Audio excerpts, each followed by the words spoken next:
Speers, and we're coming to you live from Melbourne tonight. And joining me on the panel, tennis champion and broadcaster Jelena Dokic, Labor member for Whitlam Stephen Jones, mental health advocate Brooke Blurton, who you may know from the reality TV show The Bachelorette, psychiatrist and author Dr Mark Cross, and Liberal member for Bass Bridget Archer. It's great to have you all here. My own lived experience with an anxiety disorder has shown me that it's as much a physical illness as it is a mental one. Surely the stigma surrounding anxiety would be lessened if there were more awareness of it as a physiological condition. How can we create a more rounded picture of anxiety and its associated disorders? Look, this is a great question to really kick off this part of the conversation. And Mark, I want to come to you first on this. I mean, what is and what isn't anxiety? Well, first of all, the head and the body is linked, right? So that separation of body and mind I've never quite understood. And you can't really separate things. Anxiety, that feeling of fight or flight that we get is really an evolutionary thing, right? So it's led to our survival, but it's not great when you're just sitting having a cup of tea with your loved ones and all of a sudden you get that horrible response like you want to run and leave the room. You get physical and mental sort of picture of anxiety, right? So physical, you get that horrible heart racing, palpitations, chest tightening, sweatiness, a bit like I'm feeling right now, you know, on the panel, but hey, that's what we do. Also, then you have those fearful thoughts that drive it.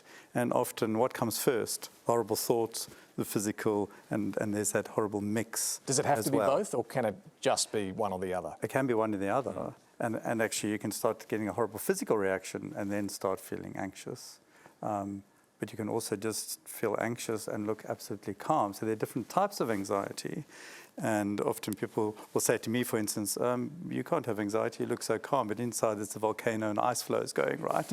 And that sort of jelly molding. And that's similar to I think what you're saying. Whatever what happens in terms of the brain or the body, it's not a very nice feeling when you're just trying to calm yourself down. Let's get a bit of a sense from everybody, a bit of your stories and what anxiety really means for you, has meant for you through your life. Brooke? I really resonate with the fight and flight mode. I think my early childhood, I definitely lived in a very sort of survival mode from my sort of background. So yeah, I'm kind of like Mark, like I'm calm on the outside, but inside. Just tell people a bit of that background if you can. I guess I had a mum and some family members that suffered from a lot of mental illness, and as obviously that's my motivation around being a mental health advocate. A lot of, I guess, you know, substance abuse, a lot of domestic violence. So yeah, I didn't actually know what anxiety looked like. I know what it felt like, but I didn't actually know what it looked like. And I think over time, you know, we all know that anxiety doesn't discriminate. Anyone can experience it, and we all experience it different ways.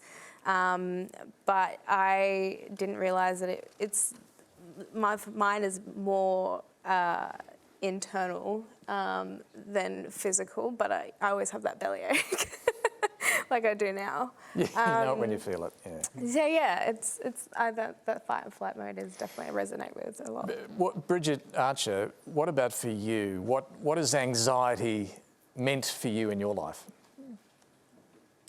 Look, it's been, I feel like it's been a sort of a lifelong battle in a lot of ways, and I have a similar background story, I guess, to Brooke, and, you know, some childhood trauma, I guess, child sexual abuse, and it's manifested throughout my life in different ways, that anxiety, and I think sometimes it can take you by surprise because you don't recognise that it is anxiety, because often those physiological symptoms are what come first. And I remember very clearly the first time that I had a panic attack, and I thought I was having a stroke. You know, I couldn't see properly, and my face was numb and my heart was racing, and I didn't know what was happening, and I wasn't I didn't think I was feeling anxious or worried about things, but then I think you get that spiral of the physical symptoms coming first. And, you know, like others have said, I'm probably feeling a few of those tonight as well. But those physical symptoms coming first. And then, you know, it escalates because you're panicking about the physical symptoms as well. But, you know, anxiety can creep up on you at any time. I think that's the really difficult thing about it, that you never know when it's going to come or when it's going to strike or how it's going to hit. So sometimes it's difficult to know how to respond. And I guess as time goes on, you, if you're lucky, can develop some coping mechanisms and strategies to try and deal with that and to ground yourself. But I think it's that unexpected nature of anxiety that can make it very, very difficult to live with. And I agree, those physical symptoms are very, very real. Well, hopefully by sharing experiences, having this sort of conversation can help. Stephen, what about you? We saw you give a pretty powerful speech a couple of weeks ago in Parliament about your nephew and your son. Tell us about your family's experience in this field. Sure. Well, I actually didn't think I was going to out myself on national television on this particular issue, but yeah, I've lived with anxiety for most of my life, or most of my memory. For a good period of my life, I actually didn't have a language for it. And I think that's what you were saying. You don't have a language for it. You know no different. It's your body. It's just the way you've lived your life. Perhaps a slightly different take. I don't know if this is your experience as well, but for me it was both a positive and a negative thing. It was my superpower in some respects. It was the thing that was like a nuclear reactor in your stomach. Tell me about that. What do you mean by that? Well, it's two things at once. It's the nuclear reactor in your stomach and a foot on your chest. So you feel like you've got the energy and the capacity to just go and go and go and go and go. You can mow the lawn, paint the house, write a book. You've just got this amazing energy to do stuff. And then on other days, you can't get yourself to the second point on your to-do list for the day because of things. So, and then, you know, somebody says, well, actually, this is, I think, the thing you've got. And without going into the background of it, this is the thing I think you've got, and you need all of these strategies to deal with it. And then you start that journey. I suspect you've all had that. Yeah, for me it started, you know, I went through my childhood and I went obviously through a lot and being a refugee, and I was bullied at school and in a tennis community as well. But this is in Australia? Yeah. But you know, most importantly, it was the abuse that I suffered at the hands of my father, emotionally and physically. And it was quite brutal, and I always kind of felt like I dealt with it really well. And I went through it, you know, as a youngster, and I burst onto the world tennis scene very, very young. I was 14, I was already on the tour and playing Grand Slams at 15. And I felt like I handled that so well, and I loved getting out there, even though I had a lot of problems, you know, in the background and with my father and at home. And I still felt like I would go out there and I would handle it really well, and playing in front of tens of thousands of people. But then all of a sudden, you know, I hit 18, I hit 19, and I left home, and all of a sudden I started, you know, for me it was actually depression and anxiety that came together.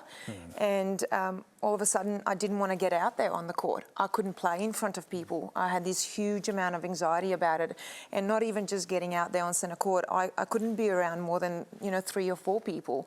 And a little bit of what Stephen said, one day you would have this huge amount of energy. I mean, I'm naturally quite, you know, an energetic person, competitive, so I would have this huge amount of energy and I almost couldn't control it, but it was anxiety. And then the next day I would not be able to function or do anything. I would even run away from doing tasks. So that is very, very hard as an elite athlete as well. So I didn't know what it was at the time. Depression came with it together as well. And a little bit also to answer your question, yes, there is not enough, we don't talk about it enough. There is not enough visibility about anxiety and about depression, and just how many people it affects in sport, in society. I mean, we've all dealt with it, but so many more other people out there, and it's not talked about, and we're not speaking up about it. We're not giving it a voice and other people a voice, which is a problem, which we need to do so much more. Well, particularly when you consider some of the stats here, it's the most common mental health condition in Australia. 1 in 4 people, that's 1 in 3 women, 1 in 5 men will experience anxiety at some stage in their life. Over a 12-month period, more than 2 million Australians experience anxiety. You can see from the various walks of life we've got here tonight,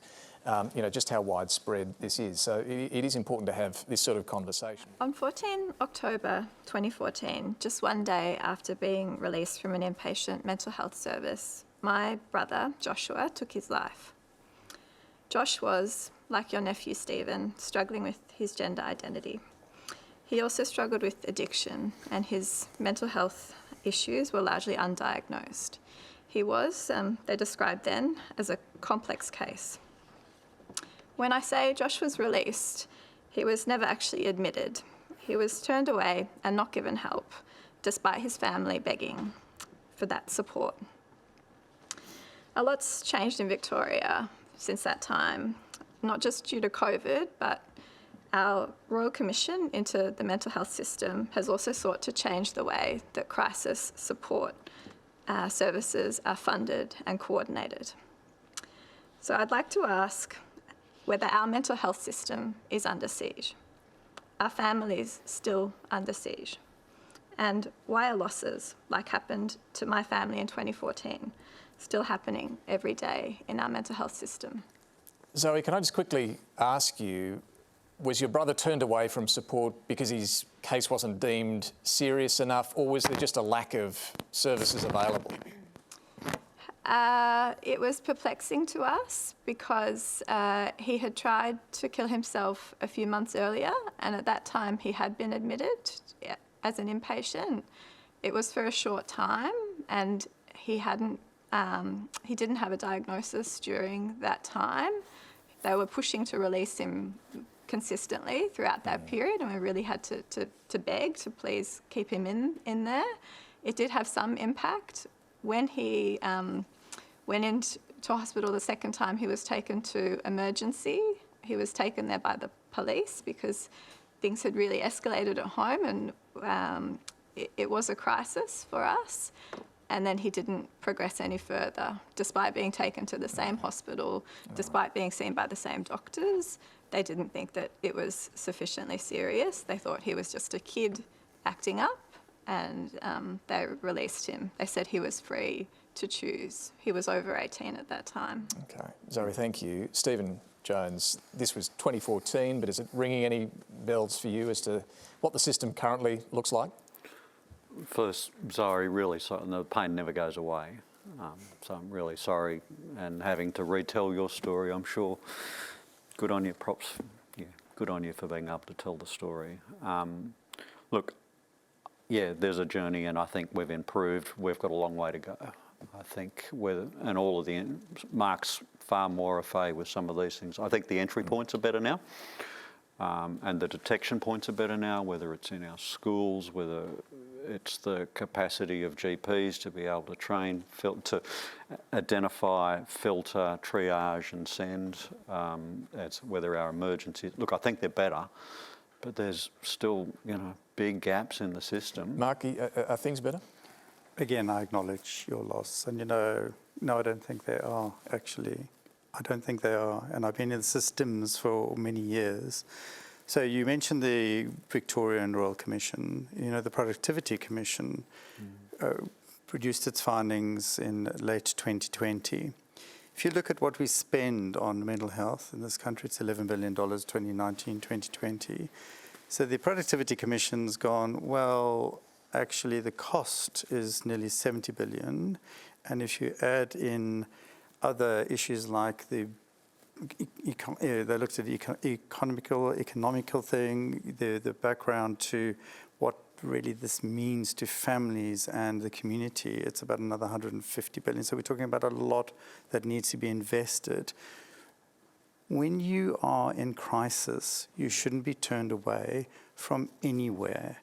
And we talk about the siege mentality, and I've been open about, feeling burnt out working in the public system in the past, but just I don't like us. that word in a way, siege, because actually if we always feel we're under siege, then we're always in a defensive position, and then we're not open to people really needing help. Sorry, Mark, you were in the public system, but a few years ago went private? 26 years in the public system. Yeah, right. Look younger than I am. So why the shift to the private system? I was asked about this, and first of all, I came out, and it was my own journey as well. So in the private, people can then choose to come and see me.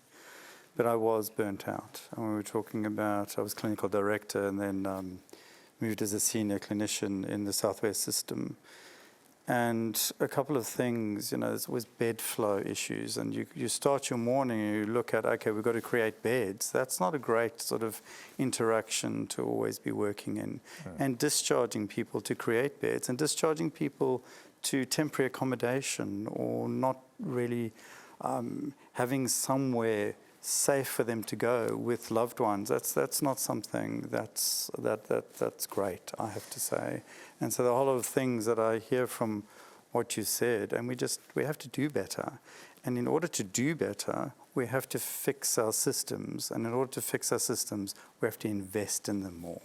Yelena, what's your experience of the mental health system at the moment? Is it under siege, as Zoe suggests? First of all, I'm so sorry for your loss, and it takes a lot of courage and strength to be able to be up here and talk about it. Look, for me as someone, again, a very personal experience, I battled depression. I almost committed suicide myself in 2005, and I definitely didn't feel like there was enough help and support. I do feel like it's improved, but we've still got a very long way to go. And, I really can recognise what Zoe has said, because it's not recognised, it's not accepted. It is something, there's so much stigma around it, and it's looked at this subject that we shouldn't talk about. And I've had people where sometimes, you can see you talk about mental health and you talk about depression and anxiety, and they don't want to talk about it. They don't know what to say. They don't know what to say.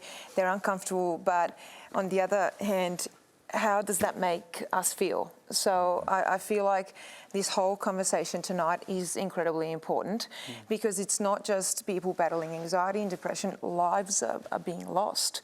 There's a lot of suffering. There's a lot of loss. Funerals, people are dying, and this is incredibly important. I just want to share this because I actually got a lot of messages and a lot of comments on social media coming through, especially in the last few days, thousands actually. And it's been a lot about speaking up, that there is no support. Like, thank you for representing those of us who don't have a voice or strength to do it ourselves. You can speak for those who cannot on Q&A. We all need to talk about our struggles. And I applaud you for being so honest and open about sharing so much, so that we don't feel like we're alone. People feel like they are alone. Now, the two big ones for me, and this was heartbreaking to actually read. There's never been a more critical time for mental health, especially for our kids. My 13-year-old son lost a beautiful friend to suicide last year. The more we talk about mental health, the less stigmatised it becomes. The more we talk about it, the more support they feel. They need to know that they are not alone and that there is no shame. I mean, this is incredible. And there was also another lady as well whose son lost earlier this year as well, a friend to suicide, and they did not feel supported. This is heartbreaking. I mean, there's so much fear around speaking up, but also if this is the way that people feel out there, that they have to be silent about this, then something is seriously wrong, and we are failing. We are failing as a society. There is not enough support. Brooke? I couldn't agree more. I go through a day-to-day sort of conflict, being like, I want to start this conversation and I want to talk about it. But equally, the mental health system has completely failed me at times with my own family experience. I can't imagine what that would have been like for you, Zoe, because I don't know if a lot of people know this, but my sister was schizophrenic, and I unfortunately lost her in September, and she was failed by the mental health system. I can honestly say that, and I say that with confidence, because she was homeless and they weren't looking after her. She didn't have the care that she deserved. And I'm on the other side of the world and I've just wrapped up filming and I'm having to get some sort of compassionate grounds to get back to put my sister at rest. So I feel very vulnerable and very stuck. And when I'm trying to, promote having these conversations and talking about it, which is also I deal with it every day, I'm like, I feel so fraudulent. I'm like, what am I doing? I don't want to do the groundwork. I want to work with young people, which I'm in a very privileged position because I have such a big platform that I've kind of got my finger on the pulse with some accessing some children, as young people. They directly speak to me and I can see, they, message and I can see some really positive messages and I've got that privilege to communicate and send these messages. But this is the Indigenous first aid that you're involved with? Well, just through social media, but also mental first aid. I can actually facilitate it and be with people, and actually I find that it's more about the discussions and the conversation that really help. But also at the same time, I'm like, this system has failed my family a lot. I've lost a lot of people to mental health and mental illnesses, and I have to live that every day. Bridget Archer, let me bring you in here. I mean, the government last year committed an additional $2.3 billion in funding to mental health services, a lot of that for centres like Headspace.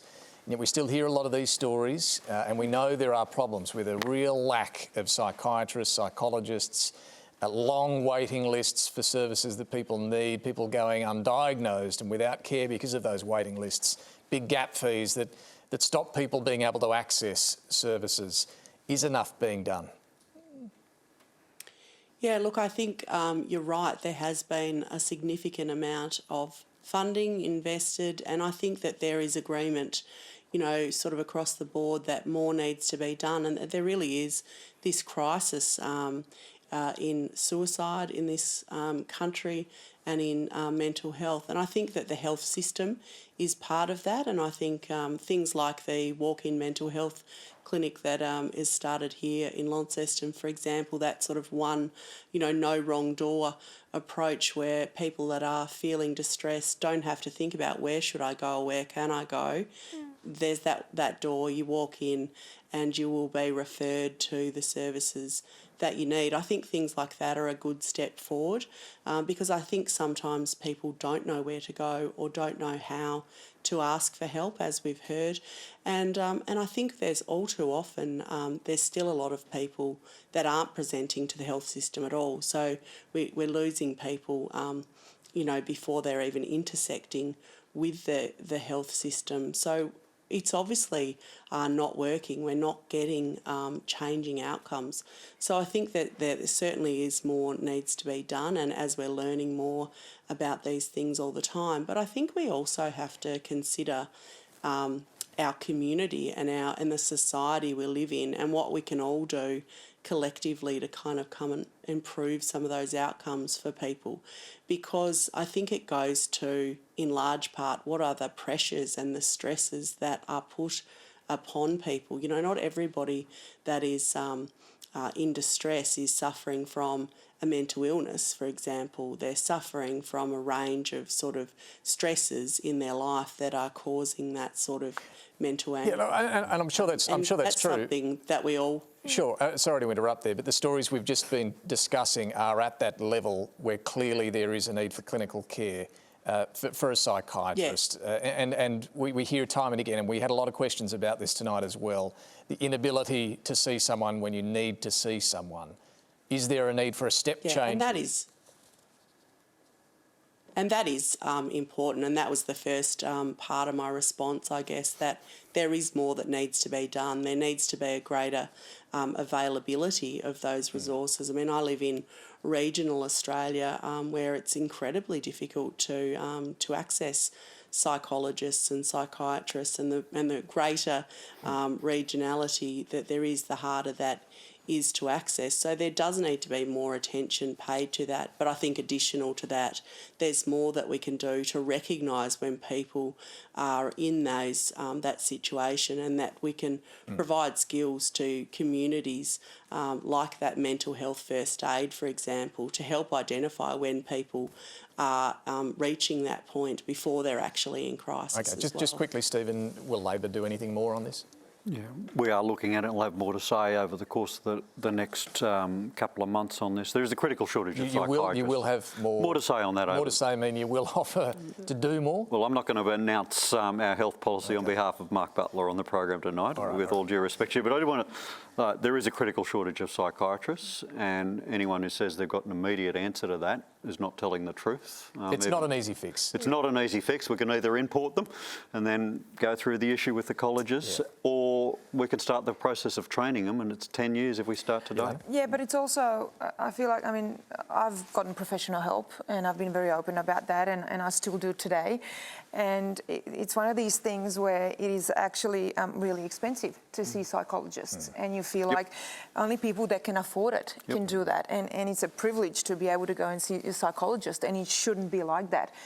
It's a widespread problem, any type of mental health illness, and it needs to be accessed easier, but also it should not be that expensive. As someone, you know, I grew up in poverty, and you know, people don't have the means to afford this, so we need to make it a lot easier, because at the moment it's only for those that can afford it and that have the privilege to do it. Look, Zoe, thank you again for that question, and yes, I think all of us really feel for what you and your family have been through. And if this discussion's raising any issues for you, the numbers for Lifeline and Beyond Blue are right there on your screen. The recent Winter Olympics has again brought stories to the forefront of the media of systemic abuse within the training programs of young athletes at the hands of their trainers.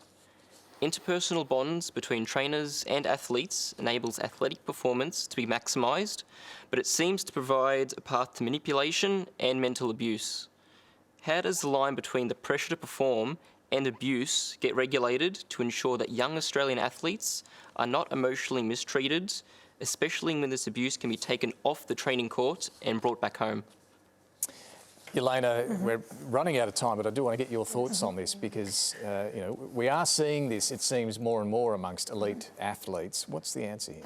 Well, I feel like it's always been around, and again, it just hasn't been talked about. And that was one of the biggest reasons why I wanted to share my story, and actually wanted to do it even 10 years ago, but I wasn't ready.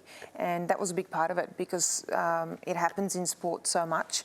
I've obviously been through it, and I know others have, and it's an incredibly important subject because it happens so much in sport. Did you get any support? Look, at times I didn't really feel like, no. Has that changed now, do you think? I think it's changed. I do think it's a lot better. We do have a lot more programs in place, but at the same time, I always say, you know, we can always do so much more. And you know, I think with tennis as well, especially for girls, we're on the tour so young, at 14, 15. That happened with me as well. And, you know, whether it's parents or coaches, a lot of this abuse happens, unfortunately. And again, more needs to be available. And again, more needs to be done. We need to talk about it more. And that was also another huge reason for coming out and not just talking about mental health, but domestic violence and child abuse, which I've talked about so much. And again, pretty much the first one to talk about it so openly. So there's so much power in sharing our stories. That's what I want to try and do. And I think it has brought it to the forefront in sport. I just hope we can do even more. No, it certainly has. My question is, in a time of drastic change and ongoing climate crises, wars and health disasters, it's hard to pick a stance between ignorance is bliss and a downward spiral of intense fixation of media. My question to you, Dr. Mark Cross, is what advice do you have for people who like to stay in the know about current events and politics, but also want to prioritise their mental health and reduce media-related stress? Yeah, that's a great question. Yeah, Jessica, let's just go very quickly around everyone if we can. Excellent question again. I say log on in the morning, find out what's going on, because you have to know, and then don't look at it for the rest of the day. All right, Brooke, any advice for those who want to know what's going on but are worried about triggering anxiety? I just set my own personal boundaries and I guess have some time for me. Is that with social media as well? You set boundaries around... both, all of it. I treat sort of social media as work, obviously, so I kind of have that separation because otherwise it would consume you. Yeah, Bridget Archer, what about you? What's your advice?